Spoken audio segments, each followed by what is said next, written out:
King of Gods. By Fast Food Restaurant, Kabanata 101. Pagkakanulo.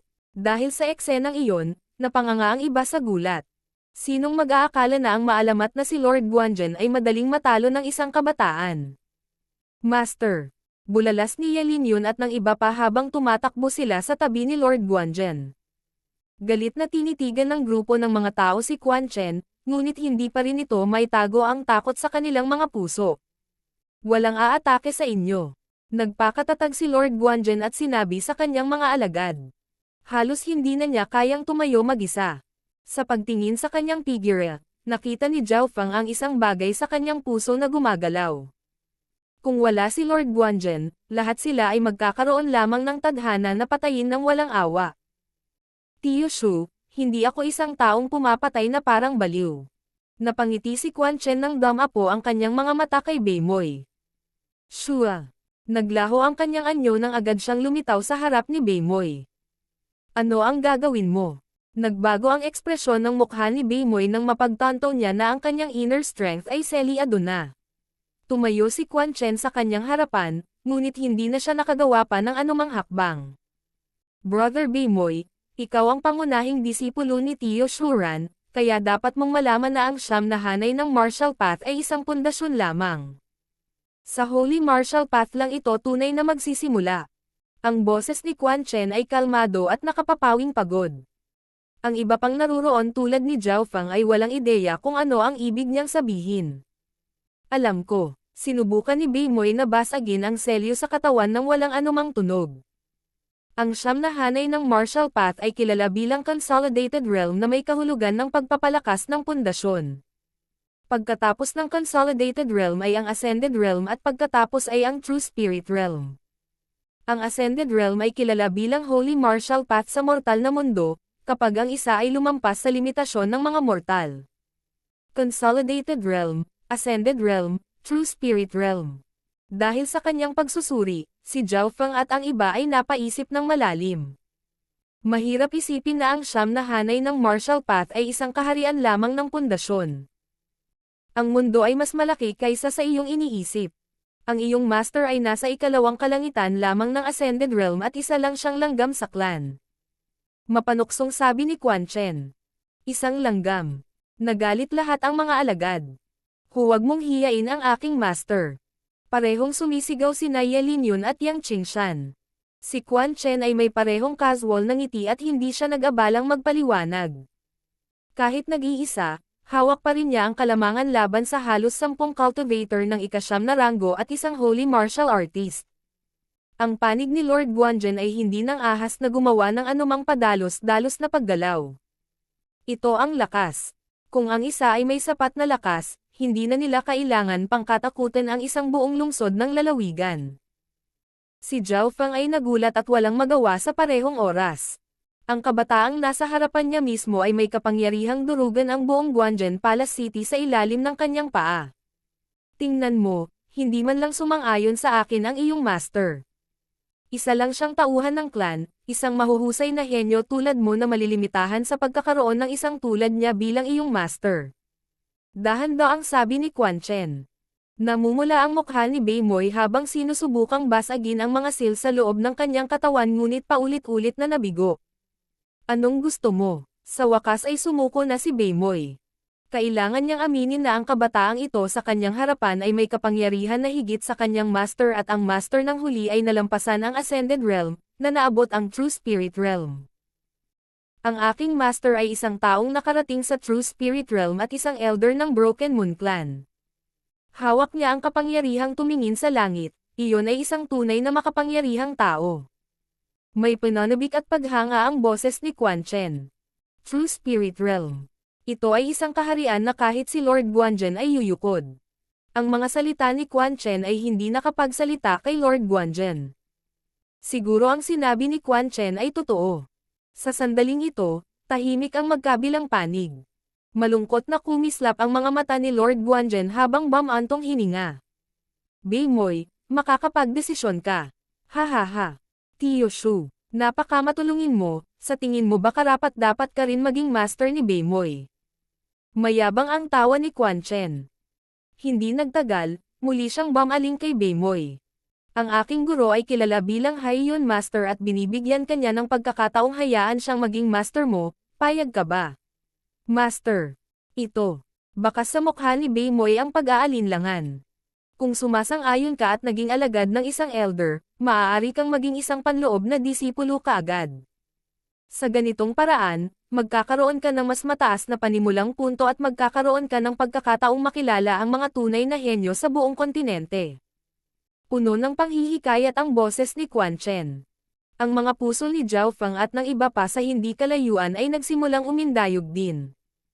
Ano ang magiging tunay na yugto ng mundo? Bumalik sa Sun Feather City, umaasa na si Zhao Feng sa labas ng mundo. Kung magiging alagad ka ng isang elder, magkakaroon ka ng mas malaking kinabukasan. Lumambat ang boses ni Quan Chen. Hindi niya inatake si Beimoy, sa halip, pinag-uusapan niya ang tungkol sa labas ng mundo. Sa sandaling ito, ang desisyon ni Beimoy ay maging isang hamak na panlabas na disipulo o maging isang alagad ng isang elder. Hihihi. Isa pa dapat alam mo. Si Shuran ay hindi nakikipagkaibigan sa aking master, si Haiyun Master. Kung papasok ka sa clan bilang kanyang disipulo, maipapangako kung hindi ka magkakaroon ng magandang kinabukasan. Puno ng lamig ang ngiti ni Quan Chen na nagpasinok sa mga kabataan. Hindi mahirap isipin na may masamang relasyon sina Lord Guanzhen at ang guro ni Quan Chen. Kung ang isa ay isang disipulo ni Lord Guanzhen at pumasok sa clan, sila ay masusupol at ang kanilang kinabukasan ay haharang. Gaano man kataas ang talento ni Beimoy, isa pa rin siyang langgam sa mata ng isang elder. Kung gusto ng matanda na supilan siya at pigilan sa paglaki, simple lang. Pagkarinig nito, lumalabas ang malamig na pawis sa noo ni Beimoy. Ano ang desisyon mo? Marahang pinunasan ni Quan Chen ang kanyang mga kamay at binuksan ang selyo na pumipigil sa lakas ng loob ni Beimoy. Ang pag-aalinlangan at pagpupumilit ay lumitaw sa mukha ni Beimoy habang nakatingin siya kina Lord Guanzhen at Quan Chen. Sisigawan sana siya ng ibang mga disipulo, ngunit pinigilan sila ni Lord Guanzhen. Sa wakas, walang ekspresyong sinabi ni Beimoy. Handa akong sundan ang Haiyun Master. Matapos gawin ang desisyong ito, walang ekspresyon niyang kinuha ang pagpapawis at pagmumura mula sa iba. Mabuti, mabuti. Makalipas ang 1,000 taon hindi mo pagsisisihan ang desisyong ito. Isang nasisiyahang tingin ang lumitaw sa mukha ni Quan Chen, pagkatapos ay agad siyang nagpakita sa harap ni Lord Guanzhen. Tiyo Shuran, narito ako para kunin ang disipulong ito na handang sumama sa akin. Wala naman dapat problema diba? Si Quan Chen ay may mapagmataas na ekspresyon habang nakatingin kay Lord Guanzhen. Nasa kanyang mga mata ang pagiging mapaglaro habang hinahangaan ang walang magawang ekspresyon ni Lord Guanzhen. Pumunta ka. Namumutla ang mukha ni Lord Guanzhen habang winawagayway ang kanyang mga kamay, parang tumanda kaagad siya 20 taong gulang sa isang iglap. Sa sandaling ito, si Zhao Feng at ang iba pa ay may ayaw sa kanilang mga mata. Alam nilang lahat kung gaano kalaki ang pag-aalaga at pag-asa ni Lord Guanzhen kay Beimoy. Sa sandaling ito, isang sobrang henyo ang kinuha sa harap ng kanyang mga mata ng kaaway, paanong hindi siya malulungkot. Tila narinig ni Zhao Feng ang pagtulo ng dugo sa puso ni Lord Guanzhen. Shuran, sinabi sa akin ng master na may sasabihin sa iyo. Ikaw ay tatapakan niya sa buong buhay mo. Ang iyong babae at alagad ay kukunin din niya. Malamig na sabi ni Quan Chen bago siya umalis. Wow! Halos himatayan si Lord Guanzhen sa galit. Sa buong buhay mo ay tatapakan ka niya. Ang iyong babae at alagad ay kukunin din niya. 2 beses na umalangaw-ngaw ang mga pangungusap sa buong bulwagan. Nanlamig ang puso ni Zhao Feng at ng iba pa, mahirap isipin kung ano ang pinagdaanan ni Lord Guanzhen sa clan. Si Lord Guanzhen ay paulit-ulit na matatalo ng taong iyon at mawala pa sa kanya ang babaeng mahal niya. Siya ay gumugol ng napakaraming oras at pagsisikap upang palakihin ang isang henyo na maaaring talunin ang taong iyon, ngunit ang kanyang alagad na ito ay kinuha rin ng oposisyon. Ito ay isang hindi patas na laban, na nakikipaglaro lang si Haiyun Master kay Master. Ang hindi patas at galit ay umusbong sa puso ni Zhao Feng. Isa lamang siyang panlabas na disipulo ni Lord Guanzhen, kaya walang gaanong nararamdaman sa pagitan nila, ngunit sa sandaling ito, nagkaroon siya ng urge na bigyan ng hustisya ang kalaban. Pinaalis sina Beimoy at Quan Chen gamit ang kanilang mga mata, ang moral ng natitirang mga tao ay mababa. Si Ye Linyon, Yang Qingshan, Nan Gongfan, lahat sila ay nagalit habang sumumpa at isinumpa si Beimoy sa pagtataksil sa kanilang master. Huwag mong sisihin si Beimoy. Mapait na sabi ni Lord Guanzhen. Master, bakit mo pa ipinagtatanggol ang bastard na iyon? Galit na sabi ni Nan Gongfan. Huminga ng malalim si Lord Guanzhen habang sinabi. Napakatalino ni Beimoy. Sa kanyang potensyal, maaaring napilayan ang kanyang paglilinang kung hindi siya pumayag. Dahil ang isang henyo na tulad niya ay kukunin ng matataas na klase ng clan, na isang bagay na hindi gustong makita ni Haiyan Master. Nang marinig ang pagsusuri ni Lord Guanzhen, agad na naunawaan ni Zhao Feng at ng iba pa. Wala namang pagpipilian si Beimoy. Tila mas matanda si Lord Guanzhen habang tinitingnan ang natitirang mga disipulo. Wala na si Beimoy, ngunit magkakaroon pa rin ng 3 rekomendasyon. Ngayong umalis na si Beimoy, mas mababa ang kompetisyon na isang magandang bagay para sa iba pang mga disipulo. Ang potensyal mo ay mas mababa kaysa kay Beimoy. Kapag nakapasok ka na sa clan, hindi ka na personal na guguluhin ng Haiyan Master hanggat hindi ka masyadong gumaganap, ngunit ang ibang mga disipulo sa clan ay walang magawa ang boses ni Lord Guanzhen. Wala na siyang pag-asa sa mga natitirang disipulo, ginagawa lang niya ang kanyang tungkulin bilang kanilang guro. King of Gods, Kabanata 102. Desisyon at pag-alis. Natahimik ang mga alagad sa sirang martial arts field. Nakita ni Zhao Feng ang huling sinag ng pag-asa na nawala sa mga mata ni Lord Guanzhen. Ang maalamat na figure na ito ay tila may edad na 30 taon sa isang iglap. Alam ni Zhao Feng na kay Beimoy ang tanging pag-asa ni Lord Guanzhen at wala siyang masyadong inaasahan sa iba pang mga disipulo. Sa sandaling ito, ang mga disipulo ay nahulog sa malalim na pag-iisip. Ang susunod nilang desisyon ay makakaapekto sa kanilang kapalaran. Kahit sinong henyo ay gustong makapasok sa clan, ngunit ang problema ay maaaring makaharap sila ng mga problema kung sila ay papasok. Hindi mahirap isipin na ang landas na ito ay magiging mas mahirap at mapaghamong, ngunit naramdaman ni Zhao Feng ang nagninangas na apoy sa loob niya. Isang malabong asher na liwanag ang lumitaw sa kanyang kaliwang mata, na tila lumundag na parang apoy. Handa akong subukan ang landas na ito gaano man ito kahirap. Pagsisisihan ko ang bastos na si Beimoy. Tinikom ni Yang Qingshan ang kanyang bibig at sinabing matuwid. Ang kanyang desisyon ay nagpakilos kay Zhao Feng, mukhang ang iba ay hindi sumuko. Sa gitna ng mga disipulong ito, si Yang Qingshan ang pinakatapat at tapat. Hindi rin ako susuko. Isang entrance exam lang kada 5 taon. Hindi nagtagal ay sumagot din si Nan Gongfan pagkatapos ng ilang pag-iisip. Sa harap nila ay isang bagong gate, karamihan sa mga magsasaka ay hindi na magkakaroon ng pagkakataong makapasok dito. Kadalasan ang entrance test para sa clans ay tuwing 5 taon, minsan kahit 10. Sa sandaling napalampas nila ang pagkakataong ito, maaari nilang pagsisihan ito sa buong buhay nila. Hindi ko rin palalampasan ang pagkakataong ito. Tumanggo si Feng Hanyo bilang pagsang-ayon. Sa wakas, si Zhao Feng na. Pumayag ako sa pangako ni Beimoy, kaya hindi ko ito sisirain. Hindi nagtagal ay naalala ni Nan Gongfan at ng iba pa na ang dalawa ay magkakasundo sa clan, ngunit ngumiti lang sila at hindi nila ito isinapuso. Napabuntong hininga si Lord Guanzhen habang nakatingin sa kanyang mga alagad. Naunawaan niya ang kanilang nararamdaman, ngunit hindi inisip ni Lord Guanzhen na magiging maganda ang kanilang hinaharap.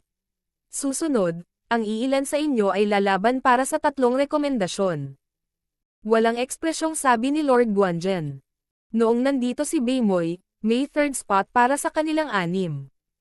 Ngayon ay nagkaroon ng 5. Teka, malaking pagbabago ang ekspresyon ni Zhao Feng habang inis kanya ang kanyang paligid. Bukod kay Lord Guanzhen, naroon lamang si Yang Qingshan, Nan Gongfan, Feng Hanyo at ang kanyang sarili. May nawawala. Nawala si Sister Yufei. Gulat na bulalas ni Zhao Feng. Napagtanto ng iba pang naruroon na siya ay nawala. Dahil sa bakbakan ng mga holy martial artists noon ay tila walang nakakaalam na may nawala. Ipadala ang lahat para hanapin siya. Tumingin ka sa loob ng mga nasirang kwarto. Utos agad ni Lord Guanzhen. Si Ye Linyon at Third Guard ay agad na nagsimulang maghanap sa paligid. Ang labanan sa pagitan ni Lord Guanzhen at Quan Chen ay nagwasak ng maraming gusali at si Zhao Yufei ay maaaring nataman ng mga labi ng enerhiya. Pinagsama-sama ng lahat ang kanilang mga pagsisikap at nilinis ang kalapit na lugar. Hindi. Walang anumang palatandaan ng sinuman. Walang lead sa loob ng battle area. Matapos maghanap ng ilang sandali, walang nakakita sa figure ni Zhao Yufei. Malalim na sabi ni Lord Guanzhen. Noong nilabanan ko si Quan Chen, ginawa namin ang lahat para hindi patayin ang mga inosenteng tao, kaya hindi siya dapat nasugatan. Kahit na namatay si Zhao Yufei, dapat may bangkay man lang, ngunit sa ngayon ay walang figure ni Zhao Yufei. Nag-evaporate ba siya? Imposible. Si Zhao Feng ay labis na nababalisa. Palakihin ang hanay ng paghahanap. Utos ni Lord Guanzhen. Hindi nagtagal, pinangunahan ni Ye Linyon ang ilang daang piling tropa upang maghanap. Ang resulta ay wala ni isang figure ang nakita. Upang mahanap si Zhao Yufei, nagpadala ang Guanzhen Palace ng libu-libong kalalakihan. Ang isang buhay na tao ay hindi maaaring mawala ng ganito. Huminga ng malalim si Zhao Feng. Teng. Sa isang pagtalon ay napadpad siya sa isang napakataas na puno at pagkatapos ay tumalon sa pinakamataas na gusali sa Guanzhen Palace. Brother Zhao, anong ginagawa mo? Bahagyang nataranta ang iba sa ibaba, ngunit alam ni Ye Linyon at Feng Hanyo ang sitwasyon. Si Zhao Feng at Zhao Yufei ay parehong nagmula sa iisang pamilya at mayroon silang magandang relasyon. Sinabi ni Ye Linyon kay Lord Guanzhen. Sa sandaling ito, naging matalim ang mga mata ni Zhao Feng habang pinagmamasdan niya ang buong Guanzhen Palace. Ang kanyang pinahusay na paningin ay agad na naskan ang buong Guanzhen Palace. 10 paghinga mamaya, lumawak ang paningin ni Zhao Feng mula sa Guanzhen Palace hanggang sa labas. Sa isang tiyak na punto ng panahon ang kanyang paningin ay nakalok sa isang kalye 10 milya ang layo. Isang pamilyar na figure ang bumungad. Sa sulok ng kalye, isang magandang dalaga at isang armadong matandang lalaki ang nakatayong magkasama. Lolo, bakit mo ako inalis? Si Zhao Yufei ay ayaw bumalik sa Guanzhen Palace. Ang isang armadong matandang lalaki. Una, hindi nalaman ni Lord Guanzhen ang iyong tunay na potensyal. Pangalawa, hindi alam ni Lolo na may kaaway siya sa isang tao sa True Spirit Realm, kaya hindi bagay sa iyo ang Broken Moon Clan. Ngunit si Brother Zhao Feng. Tila nag-aalala si Zhao Yufei para sa isang tao. Relax, sa kanyang potensyal, hindi man lang siya ilalagay ng cultivator ng True Spirit Realm sa kanyang mga mata. Minsan, hindi masamang bagay ang pagkakaroon ng mababang potensyal. Mapanuksong sabi ng isang armadong matanda. Alam ni Zhao Yufei ang ibig sabihin ng kanyang lolo ngunit nadama niya na ang potensyal ni Zhao Feng ay hindi kasing simple ng isang kalahating espiritual na katawan. Pagkatapos magpalitan ng ilang salita, ang dalawa ay nagtungo sa labas ng Guanzhen Province City. Hindi nila alam na nakita sila ni Zhao Feng at bagamat nakikita sila ng huli, hindi niya marinig ang mga sinasabi nila ngunit dahil alam niyang ayos lang si Zhao Yufei, nagpakawala siya ng hininga. Lahat ng tao ay may kanya-kanyang landas. Susundan sana sila ni Zhao Feng ngunit nagpa siya na huwag sa huling sandali. Pagkatapos ng lahat, si Zhao Yufei ay hindi pinilit na pumunta. Ang taong nag-alis sa kanya ay ang kanyang lolo at naramdaman na ni Zhao Feng na hindi siya kasing simple ng tila bumalik siya sa pamilya Zhao dahil nagawang dalhin ng isang armadong matanda si Zhao Yufei sa kaguluhan ng hindi natuklasan. Matapos makumpirma na ligtas si Zhao Yufei, bumalik si Zhao Feng sa Spiritual Martial Hall. Sa araw na iyon, ang puwersa ng Guanzhen Palace sa lalong madaling panahon ay lumawak sa buong Guanzhen Province City at sa wakas ay natagpuan nila ang mga bakas niya. May kasama umanong isang armadong matanda ang kasama niya. Ang matandang lalaki ay napaka-misteryoso sa pamilya Zhao. Ipinaliwanag ni Zhao Feng na nagpahinto sa mga puwersa upang patuloy na hanapin siya. Si Lord Guanzhen ay hindi masyadong nag-isip, ang kanyang pangunahing disipulo ay kinuha. Kaya ano ang silbi ng isang panlabas na disipulo sa kanya? Ngunit kahit na noon, kailangan pa rin niyang gampanan ang kanyang tungkulin bilang kanyang guro. Ngayon kayong apat ay maglalaban para sa 3 pwesto. Pinagmasdan ng mga mata ni Lord Guanzhen ang 4 na taong naruroon. Si Yang Qingshan ang may pinakamataas na talento sa kanila ngunit malayo pa rin ito kumpara kay Beimoy. Kasunod niya ay si Nan Gongfan, pagkatapos ay si Feng Hanyo at panghuli si Zhao Fang. Ang desisyon ay, Yang Qingshan, Nan Gongfan at Feng Hanyo. Ginawa ni Lord Guanzhen ang mga pagpipiliang ito habang nagpasya ang talento kung hanggang saan ang mararating ng isang tao, ngunit nagkaroon pa rin si Zhao Fang ng pagkakataon na hamanin ang isang tao. Noong narito pa si Beimoy, binibigyan ng pagkakataon ni Lord Guanzhen ang natitirang mga disipulo na hamanin ang isang tao, ngunit nag-ambala siya ng hindi gustong bisitang iyon. Piliin kong hamanin si Nan Gongfan. Sinabi ni Zhao Fang nang walang pag-aalinlangan. Sa tatlo pa, pinakaayaw niya si Nan Gongfan. Piliin mong hamanin ako. Bahagyang nagulat si Nan Gongfan. Sina Nan Gongfan at Yang Qingshan ay parehong nakarating sa mga huling yugto ng ika-8 ranggo. Akala nila noong una ay hahamunin niya si Feng Hanyo dahil mas malaki ang tsansa niyang manalo. Bumantong hininga si Feng Hanyo, para sa kanya, mas maingat siya kay Zhao Fang kaysa kay Nan Gongfan. Simulan. Inihayag ni Ye Lin yun. Si Lord Guanzhen at Ye Lin yun ay parehong naruroon at ang huli ay labis na umaasa sa pagganap ni Zhao Fang, habang si Lord Guanzhen ay labis na nenas. Ngunit naunawaan ng lahat na si Lord Guanzhen ay nawalan ng kanyang pinakamayabang na disipulo. Brother Zhao, ngayon ay makakalaban na tayo ng buong lakas. May ngiti si Nan Gongfan sa kanyang mga labi habang iniisip kung paano niya dapat parusahan si Zhao Fang. Huling beses noong nag-sparring sila, nawalan siya ng mukha nang pigilan niya ang kanyang cultivation sa level ni Zhao Fang at natalo.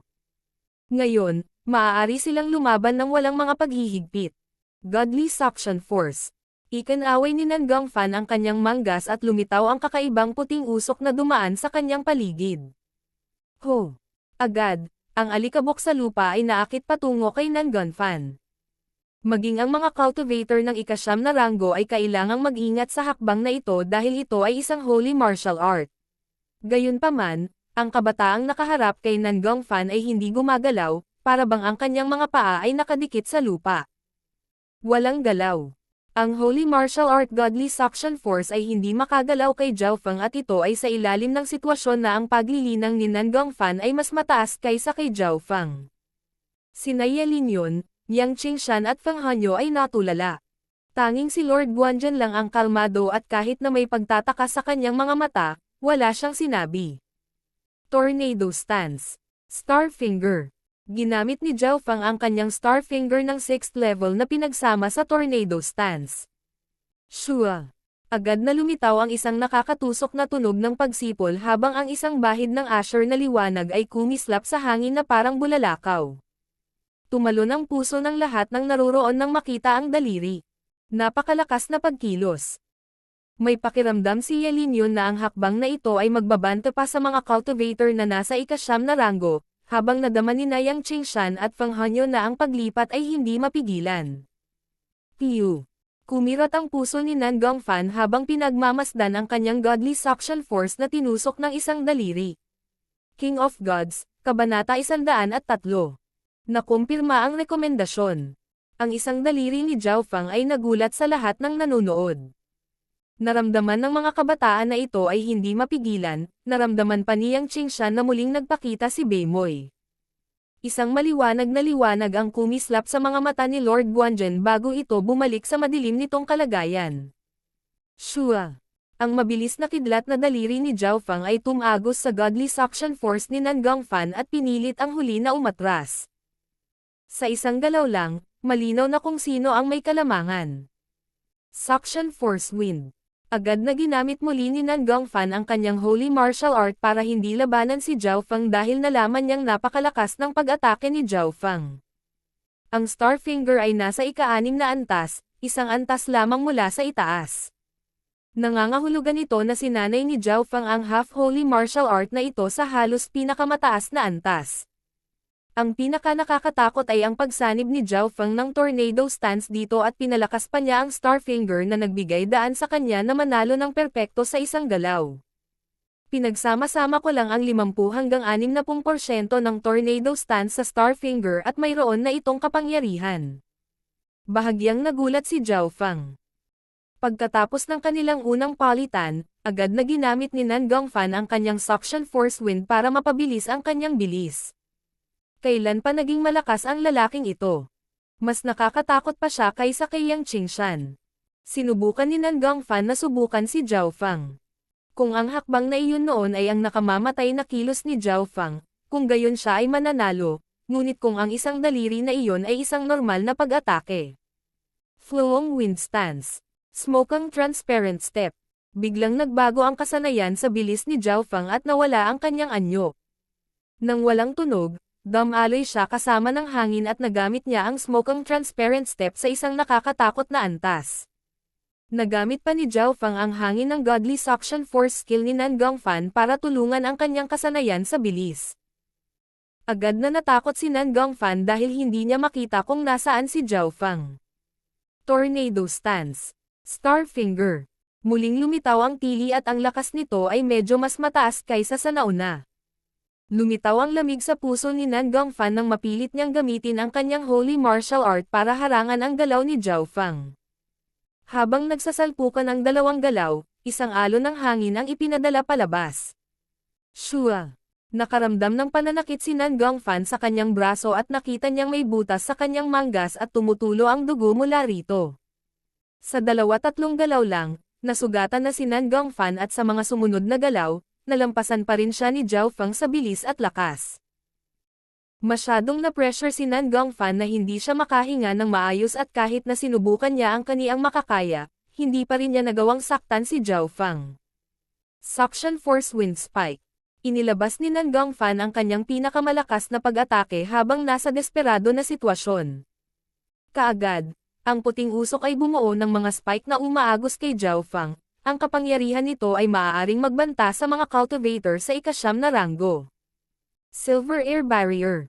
Si Zhao Fang ay hindi gumagalaw nang lumilitaw ang kalahating transparent na silver glow sa kanyang paligid at may kumalatong, hinaranggan nito ang pinakamalakas na pag-atake ni Nan Gongfan. Ang Silver Air Barrier ay hindi man lang nasira. Nangangahulugan ito na ang pinakamalakas na pag-atake ni Nan Gongfan ay hindi man lang makalusot sa depensa ni Zhao Fang. Nakakatakot na depensa. Hindi natin ito masisira sa maikling panahon kahit na sabay-sabay tayong umatake. Hindi makapaniwalang tumingin si Yang Qingshan kay Zhao Fang. Nagagawa mong sanayin ang silver wall technique sa ganoong antas.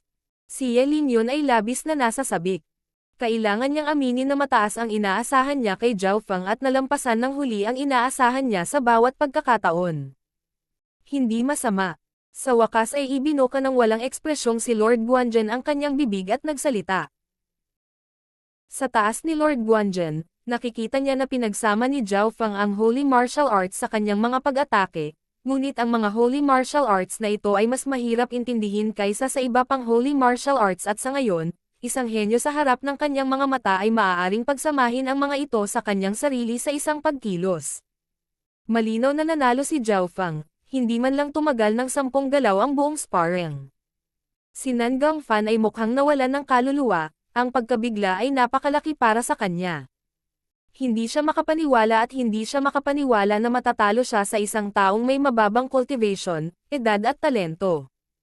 Ngunit ito ay katotohanan. Kahit na ayaw niyang maniwala ay kailangan niyang paniwalaan ito. Okay lang, kahit si Beimoy ay natalo sa kanya sa ilang aspeto. Umalma si Yang Qingshan sa mababang tono. Nang marinig niya itong sabihin, bahagyang gumaan ang pakiramdam ni Nan Gongfan. Tama, kahit ang isang sobrang galing tulad ni Beimoy ay natalo kay Zhao Fang sa ilang aspeto. Sa mga tuntunin ng memorya, natalo si Beimoy. Sa sparring noon, sinira ni Zhao Fang ang record ni Beimoy sa perpektong depensa. Ang mga battle point ni Beimoy ay mas mababa kaysa kay Zhao Fang sa panahon ng Beast Horde. Sa wakas, hinamon pa ni Beimoy si Zhao Fang na ayusin ito sa clan at ang huli ay tumanggap ng walang pag-aalinlangan. Tama iyan. Halimaw lang ang lalaking ito pero sa kabutihang palad, hindi ganoon kataas ang kanyang talento. Sa pag-iisip hanggang dito, gumaan muli ang pakiramdam ni Nan Gongfan.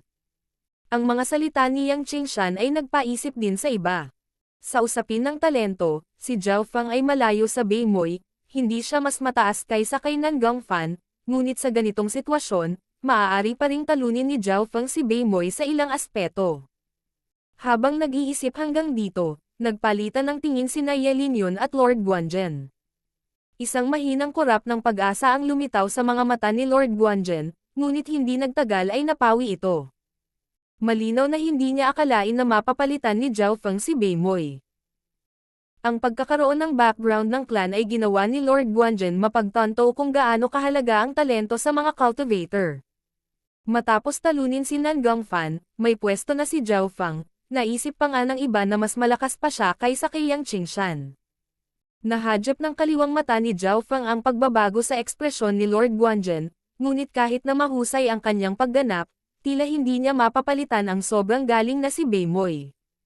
Matapos matalo si Nan Gongfan, nagkaroon pa rin siya ng pagkakataon na hamanin ang isang tao.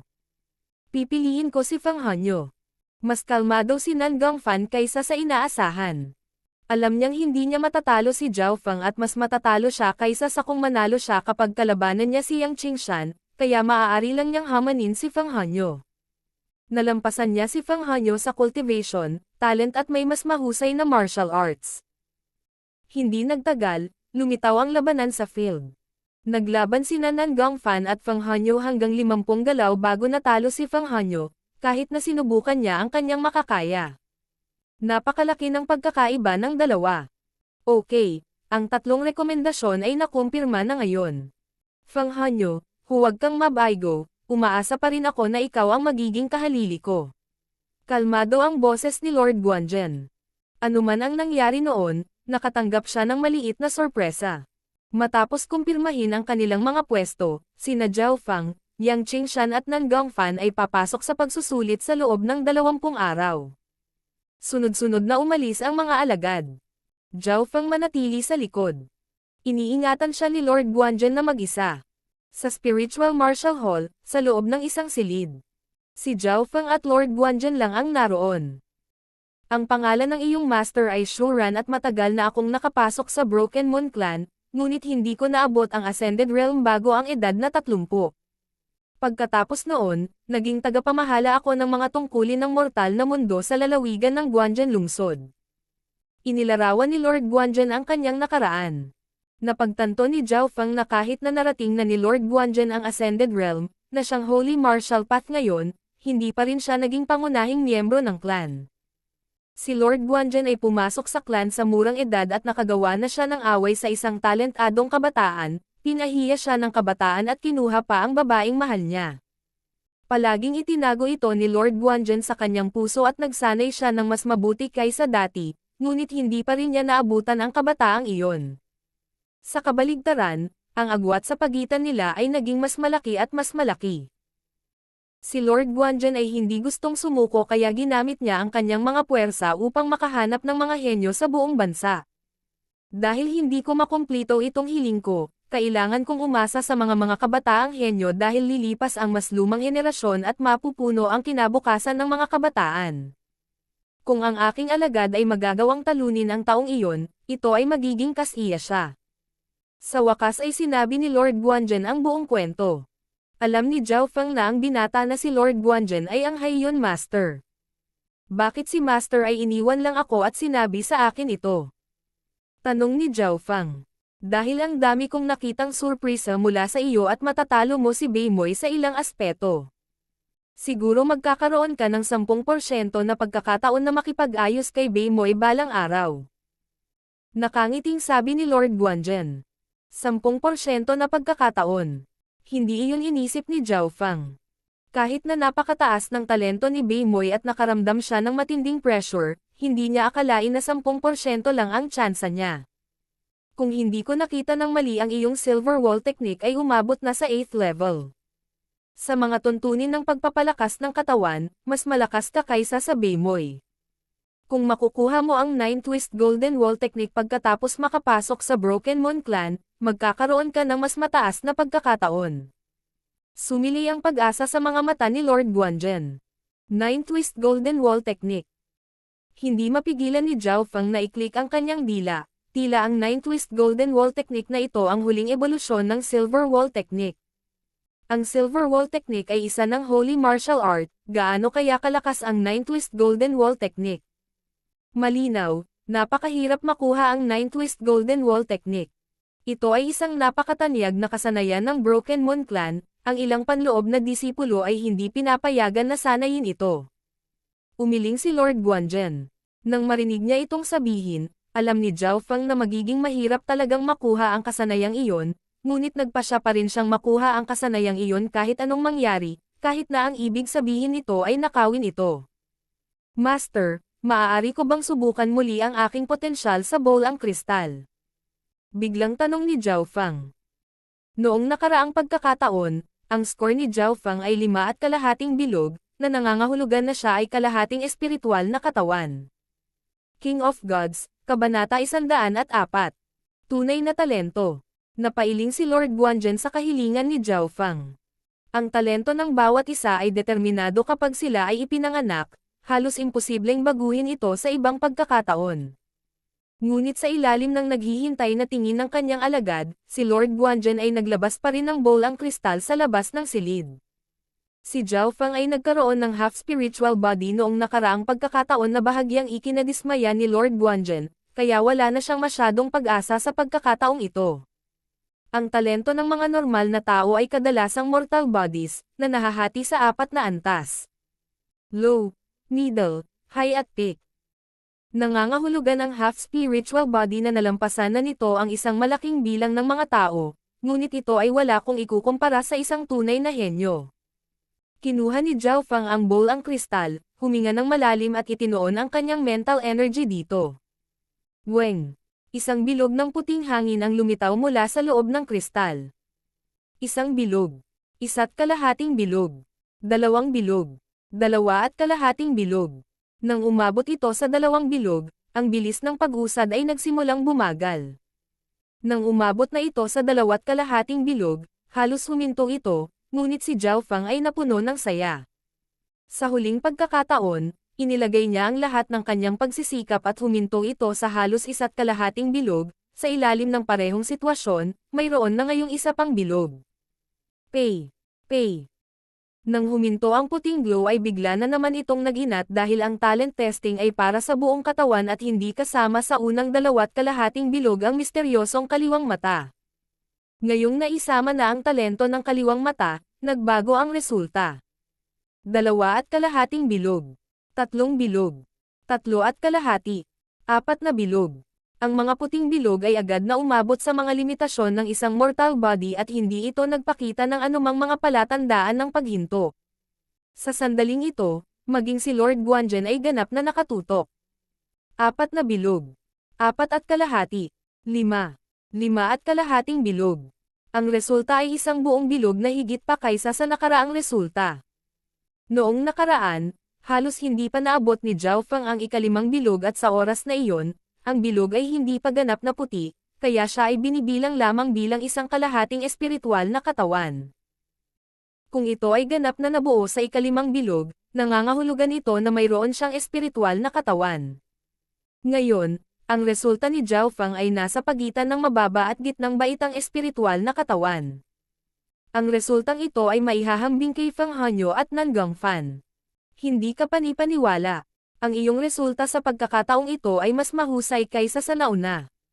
Bihira pa nga ang ganitong sitwasyon sa clan, mukhang ang potential mo ay isa sa mga napapabalitang changeable bodies. Si Lord Guanzhen ay natigilan at tuwang-tuwa sa parehong oras. Sa wakas ay lumitaw muli ang pag-asa sa kanyang mga mata. Master, ano ang changeable bodies? Tanong ni Zhao Feng. Ang changeable bodies ay isang espesyal na uri ng katawan at kapag sinubukan, hindi magiging tumpak ang resulta. Bihira pa nga ito sa clan at may mga halimbawa ng mga kabataan na may low-tier bodies, ngunit nalampasan pa ng kanilang mga huling tagumpay ang high-tier spiritual bodies. Paliwanag ni Lord Guanzhen. Hindi nakapagtataka. Medyo alam ni Zhao Feng kung ano ang ibig sabihin ng changeable body, ngunit ang kanyang talento ay nagmula sa kanyang kaliwang mata, na umuunlad at nagiging perpekto sa kanyang katawan sa bawat sandali.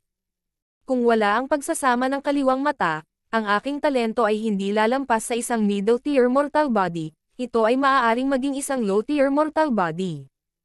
Alam ni Zhao Feng ang kanyang limitasyon. Bago ang pagsanib ng mata, ang kanyang talento ay sobrang normal. Huwag mo nang pag-usapan ang paghahambing kina Nan Gongfan at Bei Moi, hindi man lang ito maiko kumpara kay Zhao Linlong. Kinumpirma ang tunay na talento ni Zhao Feng, umaasa at masaya si Lord Guanzhen.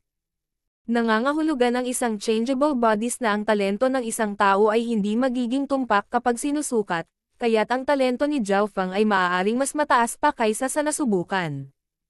Ngunit anuman ang sabihin, ang talento ni Zhao Feng ay mas mataas kaysa dati, kaya ang kanyang kinahinatnan ay magiging mas malaki lamang. Subukan muli ng ilang beses. Puno ng pag-asa ang sabi ni Lord Guanzhen. Sige. Si Zhao Feng ay tumango habang siya ay nag-concentrate at muling inilagay ang kanyang mental energy sa bowl ang kristal. Ngunit pareho pa rin ang resulta. 5.5 bilog. 5.5 bilog, medyo malaki pa rin ang pagkakaiba niyo ni Bei Moi. Nang subukan niya ang kaniyang talento, ito ay malapit sa 8.5 bilog. Kailangan mong malaman na ang 8 bilog ay nangangahulugan ng maximum tier spiritual bodies. Napabuntong hininga si Lord Guanzhen. Ang unang 4 na bilog ay nangangahulugan ng 4 na baitang ng isang mortal na katawan.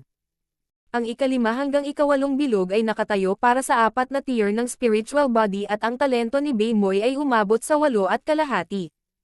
Mayroon pa bang mga talento na mas mahusay kaysa sa espiritual na katawan?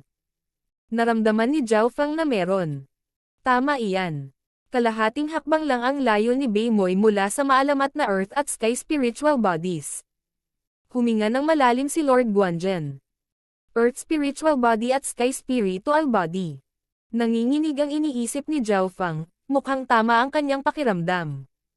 Ang problema lang ay matagal nang hindi nakikita ang Earth and Sky spiritual bodies. Hindi bababa sa nakalipas na 100 taon, hindi ito lumabas sa Cloud Country. Isang hakbang lang ang layo ni Bei Moi mula sa Earth spiritual body, kaya dapat mong malaman na napakataas ng kanyang potensyal. Napabuntong hininga si Lord Guanzhen nang muling malungkot ang kanyang ekspresyon, ngunit nang dama po ang kanyang paningin kay Zhao Feng, muling lumitaw ang isang bahagyang kislap ng pag-asa. Pagkatapos ng lahat, ang huli ay mayroong isang changeable body kung saan ang pambihira ay may hahalin tulad sa isang Earth spiritual body. Mayroon pang 20 araw bago ang pagsusulit. Sa panahong ito, maaari kang magtanong sa akin ng anumang gusto mo. Sinabi ni Lord Guanzhen kay Zhao Feng. Alam ni Zhao Feng na inilagay ni Lord Guanzhen ang lahat ng kanyang pag-asa sa kanya ngayon at matutugunan niya ang kanyang mga pangangailangan ng lubos. Ang una niyang reaksyon ay ang paghingi ng higit pang holy martial arts, ngunit sinabi sa kanya ni Lord Guanzhen na pinakamahusay na magsanay lamang sa 1 o 2 holy martial arts bago ang Ascended Realm. Kasalukuyang sinasanay ni Zhao Feng ang kanyang Silver Wall technique at sinusubukang makakuha ng kaliwanagan mula sa 4 wind stances, na talagang holy martial arts. Kung pipili siya ng isa pang holy martial art, ito ay ubusin ng maraming oras at focus. Kung nasanay ka sa Silver Wall technique sa ika-10 antas at makapasok sa Ascended Realm gamit lang ang katawan mo, mas marami kang mapagpipili ang Holy Martial Arts sa clan kumpara sa limitadong stock sa Guanzhen Palace. Nakangiting sabi ni Lord Guanzhen. Ang Holy Martial Arts ng Guanzhen Palace ay hindi maihahambing sa mga mula sa clans. Ang pagpili ng masyadong maaga ay maglilimite sa kinabukasan ni Zhao Feng at ang huli ay sumang-ayon sa kanyang sinabi. Pinili niya ang Silver Wall technique ay dahil gusto niya ng matibay na pundasyon at sa totoo lang, tama siya. Master, ano ang mga cultivation realms? Tanong ni Zhao Feng. Sa clan, ang mga kaharian ay siyam na rank ng Consolidated Realm, 7 skies of the Ascended Realm, at ang 3 heavens of the True Spirit Realm. Sinabi sa kanya ni Lord Guanzhen ang mga ranggo ng paglilinang. Consolidated Realm, Ascended Realm, True Spirit Realm. Ang Consolidated Realm ay kilala rin bilang Martial Path at ang layunin ng realm na ito ay magbigay ng matibay na pundasyon para sa susunod. Ang Ascended Realm ay nahahati sa 7 kalangitan at kilala bilang ang Holy Martial Path sa mata ng mga mortal. Ang True Spirit Realm ay nahahati sa 3 langit at ang Haiyon Master ay isang cultivator ng ganitong ranggo.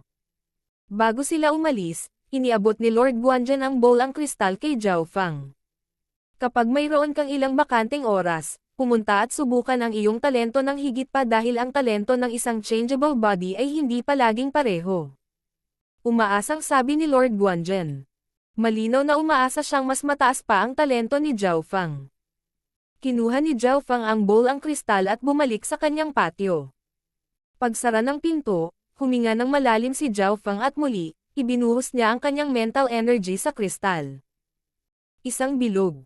2 bilog. 3 bilog. 4 na bilog. Pay. Sa ilalim ng pagpintig ng kanyang kaliwang mata, ang mga bilog ay umabot sa 5.5. Sa sandaling ito, isang malabong asher na liwanag ang lumitaw sa kaliwang eyeball ni Zhao Fang. Habang sinusubok niya, buong-buo niyang idiniin ang kaliwang mata niya. Weng. Lalong lumiwanag ang bowl ang kristal habang dumarami ang mga bilog na lumilitaw. 5.5. 6. 6.5. 7 bilog. Nagsimula lamang bumagal ang mga bilog nang umabot na sa 7.5, ngunit ang huling resulta ay umabot pa rin sa 8 at kaunti. Ang ika-8.5 bilog ay lumitaw ng mahina.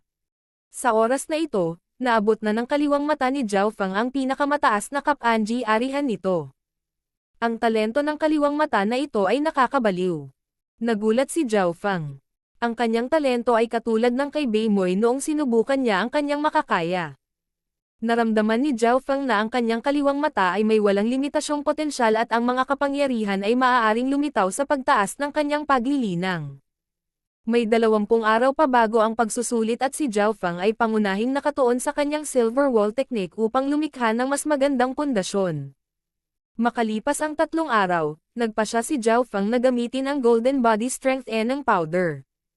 Ang pulbos na ito ay lubhang magulo at nangingibabaw at ito ay binigyan ng titulo ng isang King Tier Body Strength Eneng Powder. Ayon sa mga kinakailangan nito, ibinuhos ni Zhao Fang ang pulbos sa isang batya ng kumukulong mainit na tubig. Habang nakababad siya sa likidong ito, naramdaman ni Zhao Fang ang pagbitak at pagkabali ng kanyang mga buto, ang pakiramdam ay mas malala pa sa kamatayan.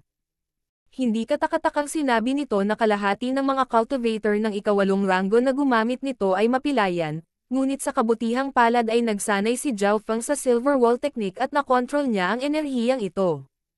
Pay. Sa ilalim ng pagpintig ng kanyang kaliwang mata, nasipsip ni Zhao Fang ang lahat ng likido, ngunit sa parehong oras, ang sakit ay lumala. Sa buong 3 araw at 3 gabi, sinisipsip ni Zhao Fang ang enerhiya mula sa Golden Body Strength Eneng Powder at sa mga araw pagkatapos noon, kailangan niyang kunin ang natitirang enerhiya at hinahasa ang kanyang katawan. Pagkatapos gamitin ang Golden Body Strength Eneng Powder, ang kanyang silver wall technique ay tumaas ng mabilis. Kung maaari akong magkaroon ng isa pang bag nito, maaabot ko ang pinakamataas na ika-8 antas ng silver wall technique. Napaisip si Zhao Fang. Nagpasya siyang hanapin si Lord Guanzhen para tulungan siya sa bagay na ito at sa oras na ito, 10 araw na lang ang natitira bago ang pagsusulit ng clan.